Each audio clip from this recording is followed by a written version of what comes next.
So this is the audience effects revision screencast. Sometimes this topic is known as social facilitation, but obviously there is social inhibition as well, so we prefer to use the term audience effect. So the first two things you need to know are definitions for social facilitation and social inhibition, so just scribble those down now.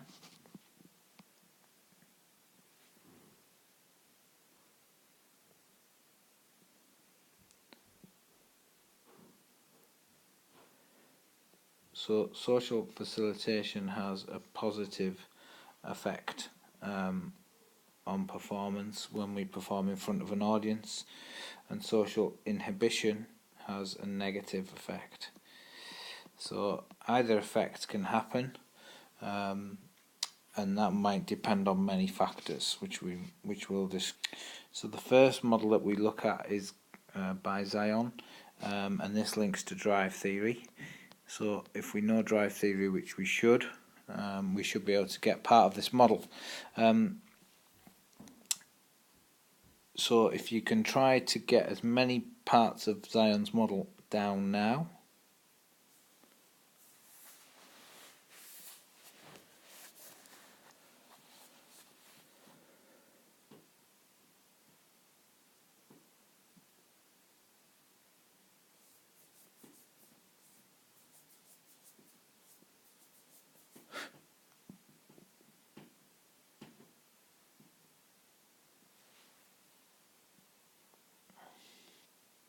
Okay, so Zion suggests that there are interactive others, which are the competitive co-actors, which is your opponent, and social reinforcers, things like the coach. Now they are always there, so there is no kind of audience effect.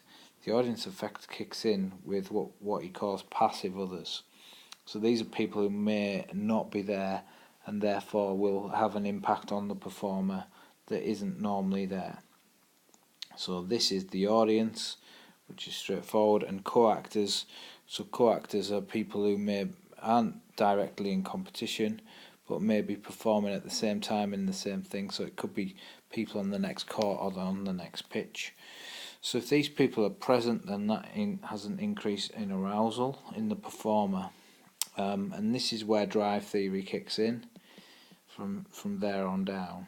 So with that increase in arousal kicks in the dominant response, and we know that the dominant response is incorrect for novices, and therefore that will impair performance, so we get social inhibition over here.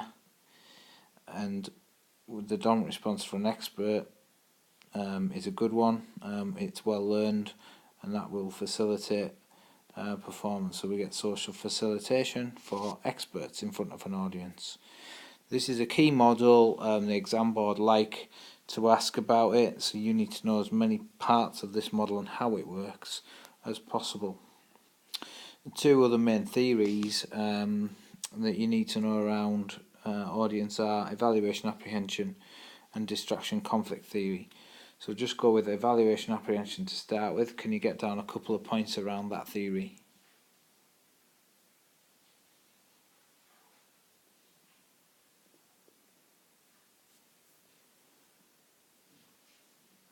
So evaluation apprehension theory is around, it's a little bit like it says in the title. So evaluation means to be judged, or if you are perceived that you are being judged.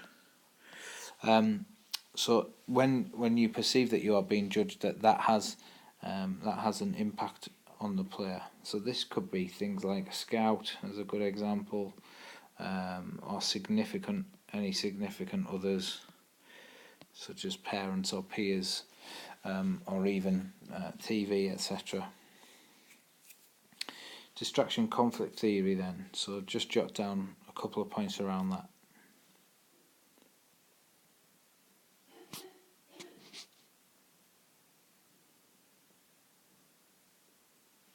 So distraction conflict theory again does what it says on the tin. It's a conflict in distraction, or in terms of attention, so what we are paying attention to.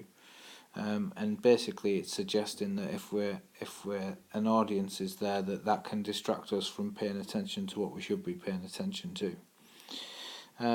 This can have a greater impact if we're doing a complex skill as well, so we need to know the difference between performing a complex skill and a simple skill, and a complex skill would have more of an impact here, where we need to pay more attention. Another factor that we need to be aware of with an audience is the fact of a home advantage. So basically there is a home advantage, that it's been found that teams win more games at home, but why? So can you answer the question as to why there is a home advantage? What happens?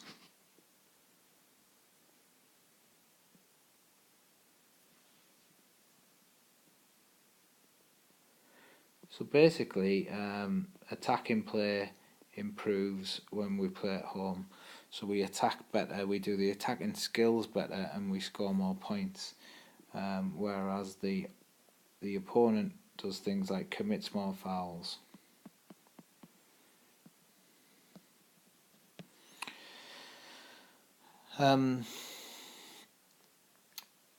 There is the fact that there can be a home disadvantage as well, and that can kick in,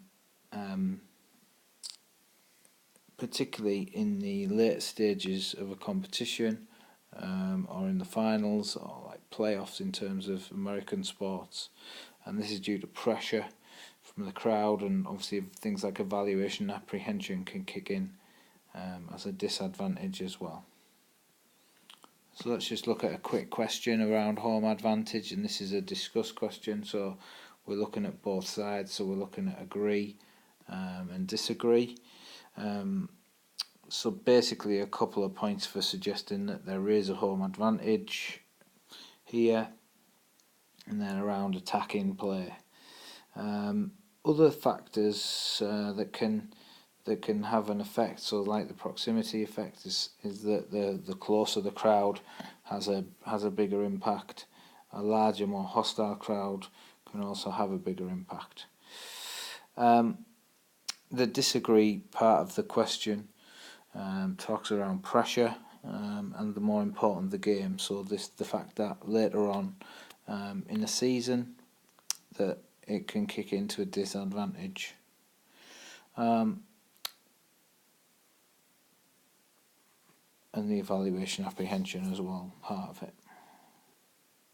So how do we cope with an audience effect then? So if it potentially can have a negative impact, what can we do about it? So I think here, if you think of the theories that we've discussed, you can get some answers.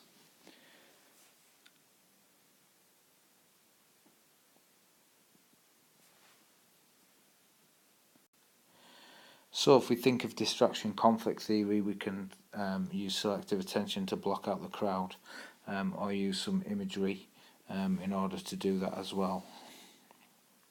If we think of Zion's drive theory, we can overlearn skills and make our dominant response more well learned.